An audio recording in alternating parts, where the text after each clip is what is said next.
Hello, ladies and gentlemen. I wanted to wish every mom out there a happy Mother's Day.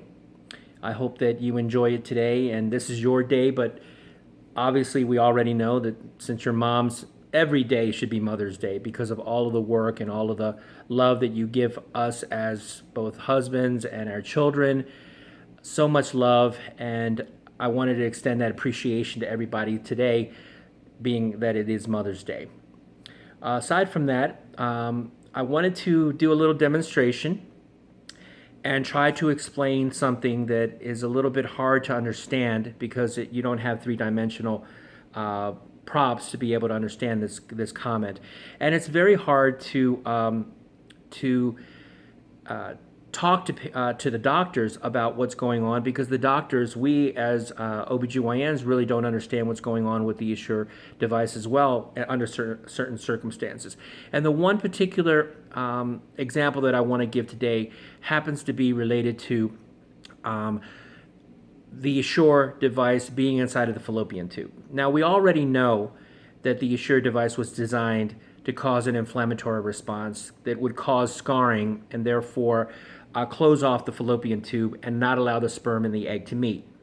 But time and time again, literally dozens of times a day, we're getting messages that doctors are saying, you know what, I did an ultrasound, I did a HSG, I did a CT scan, and your coils look like they're perfectly placed. So I don't have an explanation as to why you're bleeding. I don't have an explanation as to why you're having pelvic pain, or you're having lower back pain, or you're having pain with intercourse. It can't possibly be the ESSURE device. Let me tell you for the thousandth time and express this to your doctors. They're getting it wrong.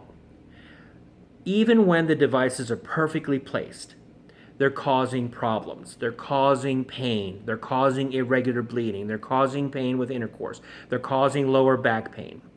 And you can simply compare this to what goes on with a similar, well, not a similar, but another type of implant called an intrauterine device, or the IUD, whether or not it be Paragard IUD or the Mirena IUD. We see that when you place an IUD, it causes significant discomfort in some women, irregular bleeding, pelvic pain, chronic back pain, pain with intercourse. So if we know that this is happening where you place a device inside of the uterus, of course it's going to happen when you place a device inside of not only the uterus, but into a more sensitive area, the fallopian tube. So for those doctors that keep saying that it can't possibly be the ESSURE, they're absolutely wrong. Okay, there is no confirmation test that you can do to make sure and absolutely say for certain that the ESSURE device is not causing a problem. You can only say that we don't have an answer for you. That's as far as you can go. We don't have an answer for you as to why you're having your problems.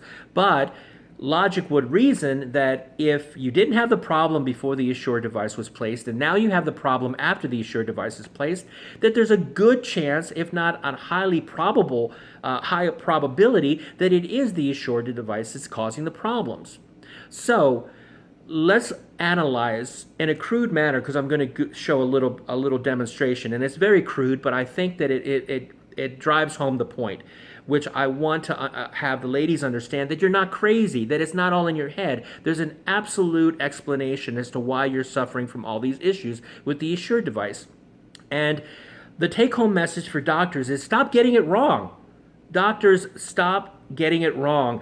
There is, if you can compare what happens for our patients with the IUDs, you're going to understand what's going on with the ESSURE device. Even when an IUD is perfectly placed, there's going to be a certain number of ladies, 5 to 10% of ladies, that have problems with it. Of course, you're going to have that same number, if not a higher number, of problems with the ESSURE device, especially since it's a device that's designed to intentionally cause chronic inflammation of a certain area and scar tissue formation that in 3 to 4% of chances, even when perfectly placed, can cause a migration of the coil outside of the fallopian tube. And that migration causes a significant amount of pain. So you have to understand that. And there's no test that's sensitive enough to confirm the absolute integrity of the coil inside of the lumen, or the center of the fallopian tube, which is the opening or the tunnel of the fallopian tube. So I'm going to give you a quick demonstration as to what I'm talking about. And I know it's crude, and I apologize for that, but I think the take-home message is the same. So I took a wire and I bent it up and I tried to compress it so that we can imagine that this could be what the ESSURE device is like in a compressed state prior to placing it inside of the fallopian tube. Now, I took a simple roll of toilet paper, a roll of paper towels, and I wanted to pretend, and it looks huge here, but I wanted to pretend what it looks like. Suppose that this is the fallopian tube, okay? Long fallopian tube, okay? And of course, the center of the fallopian tube has a little opening in it, okay? This is where the sperm and the egg are eventually allowed to meet because there's a little tunnel here. They get together and they meet in here, and then that little tunnel leads to the uterus, and that's how patients get pregnant. Okay, so if we're looking at that and we call it the lumen, the opening, the tunnel, and the design is you take the ESSURE device and you place it inside of the tunnel, and it stays in there, and it causes scarring, and it's not supposed to be taken out. Now you can imagine that if a doctor, once it's scarred in there, starts pulling on this thing, it's going to snap on you. That's why you never do this procedure hysteroscopically. This is why you never try to take out the device from a vaginal approach, and you have to be very careful when you take out the device, even from a laparoscopic approach, never to pull on this coil, because that's what makes it unravel, and you turn your little spring into a slinky, and you stretch it out so that it looks unrecognizable to what it looked like when you first put it in the body. So this is supposed to be normal. You can see that the coil goes in and it comes out and there's no obstruction. Let me tell you, even with a perfect HSG test, even with a perfect ultrasound or CT scan, you can't tell when this coil is slightly above, slightly below, or slightly off to the sides of this opening. So how do we demonstrate this? Well, let's look at this.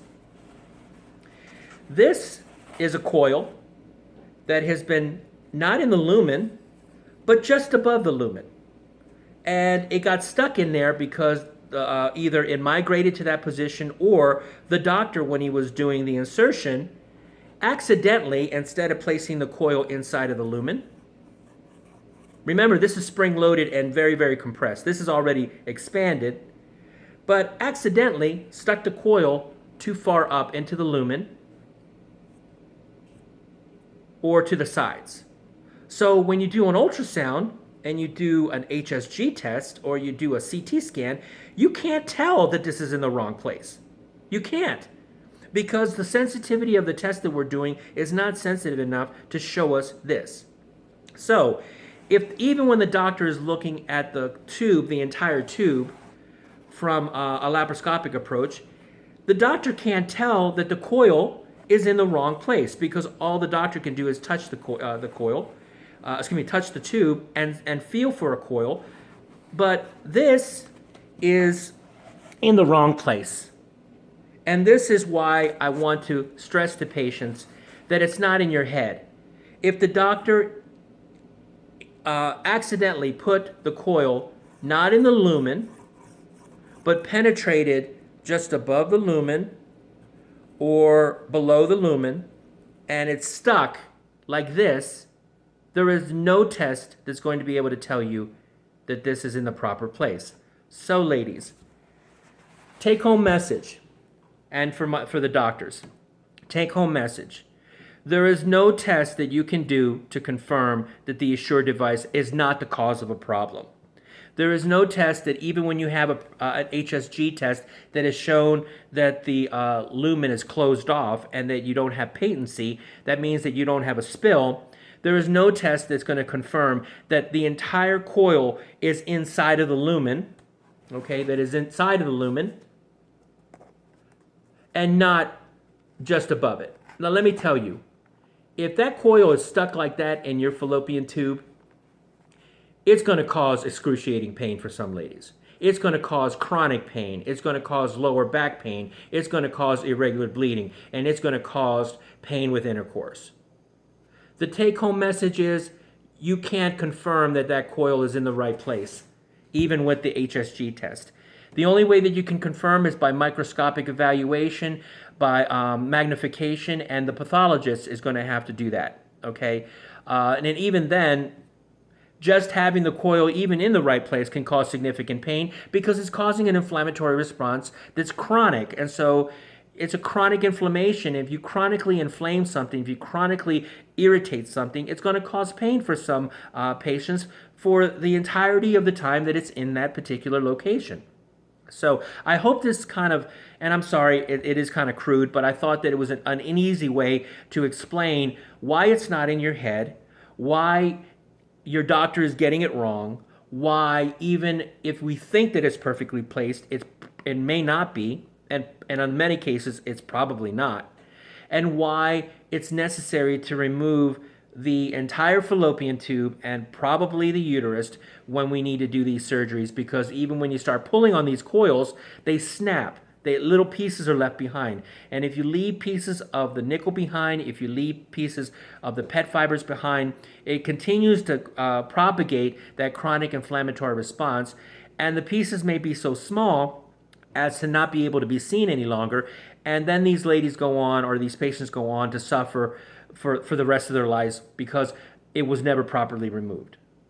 Again, I wish everyone, patients out there, ladies out there, a happy Mother's Day, and I hope this little demonstration helped you out and understanding that it's not in your head. You have absolute problems with this device, and I hope that you get the message across to your doctors that they should be removing this device either by a laparoscopic hysterectomy, bilateral salpingectomy, or for highly skilled doctors, highly trained doctors that know how to do it right, to do a salpingectomy or coronal resection and to be able to preserve the uterus. Happy Mother's Day. Thank you very much.